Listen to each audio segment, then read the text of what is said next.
Hey guys, today we're going to talk about how we can save a dying relationship. There's nothing worse than trying everything in our power to make your connection with your man work and still feel like your relationship is dying. Whether you feel like you've become emotional strangers, or every conversation ends in frustrating fights, or you haven't had sex in months, or even if you've reached a point of simply not talking to each other anymore.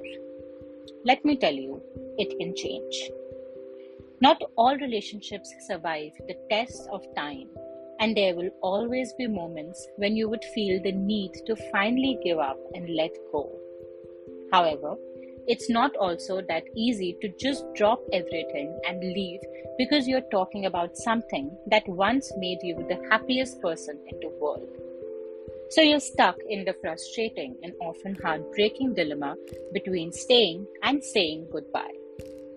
If you're ever trapped in this scenario, perhaps two of the questions you have tried but never dared to ask are: is there still hope to bring back what was lost? And does your relationship still deserve a second chance? If both of your answers are positive and faithful yes, then let me save you all the pain. Here is what I learned you need to do to revive your dying relationship and save it. First, uncover what is making your relationship die. If you feel like your relationship is nearing its end, then there is a reason. There can be many external factors getting in between you two. Whatever the case might be for you, the point is to try and figure out what is making your relationship feel like it's ending. This means taking charge and honestly talking to your man and asking questions to uncover the reason why the spark is fading. In other words, try to get to the bottom of it all. You should also keep in mind that the process of a deteriorating relationship generally happens slowly. So much so that you might not even notice it until months or even years have passed. So if you happen to be beating yourself up over not having noticed it sooner, don't. Next, what we can do is we can understand that there are multiple causes.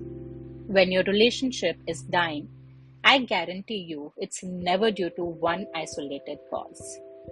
There are always multiple things at play. So it's very important to uncover all those multiple causes to save your relationship. But for now, you only need to remember one thing. There are many different causes that are contributing to your relationship dying. It's very unlikely due to one isolated reason or an incident. Next, what you should do is focus on the main cause in your relationship first. So we just said that there are various contributors to take into account when it comes to your relationship dying. Having said all of that, when starting off, it's best to take on the main cause first, rather than trying to solve it all at once. This ensures you're dealing with only the biggest and most urgent reason behind your relationship troubles when trying to save it. That way, you will also not be overwhelmed and can take the other issues one at a time.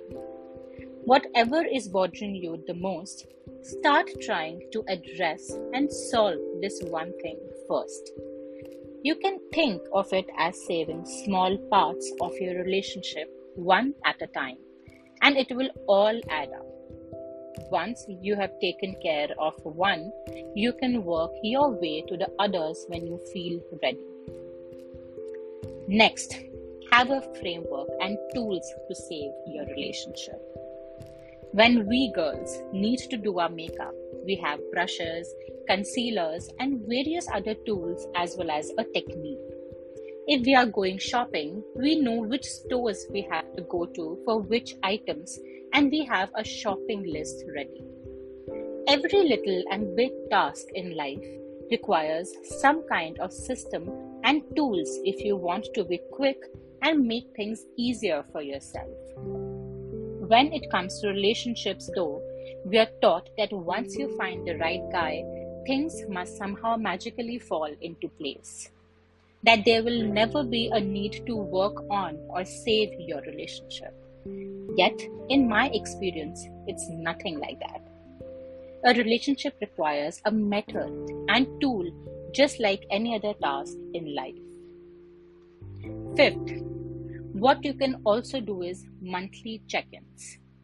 Relationships require maintenance, which is why regular check-ins can be helpful. You can sit down together for a calm and honest conversation about how your relationship is doing. Cover all areas such as communication, intimacy, parenting, and finances. By addressing potential problems early on, you're able to fix them before they break you and simultaneously expand and deepen your true emotional intimacy and connection. Next, stay curious about your partner. Reigniting a spark or restoring a state of emotional health to a relationship can be as simple as taking an interest in one another. In the beginning of a relationship, it seems to be easy to be curious about our partner and focus on the positive. However, later in the relationship, when the newness fades, we often mistakenly think we know all there is to know about our partner. We stop asking questions and we fall into a rut. So, by simply showing your curiosity for one another, you will be able to stay focused on what's going well and what's really not. Last but not the least, be kind to each other and show them how much you want this to last. Kindness can do a lot, especially if you're trying to revive a dying relationship. Realize that both of you have been hurt, and the best way to support each other is to just be kind and be gentle and show them how much this means to you. Be genuinely open about your feelings and sincerely express your love for them. Unlike the stories that you read about in fairy tales, not everything follows a direct and sure path to a happy ever after. It won't be easy, and sometimes you will fail to do your part, but hold on and have a little faith in love.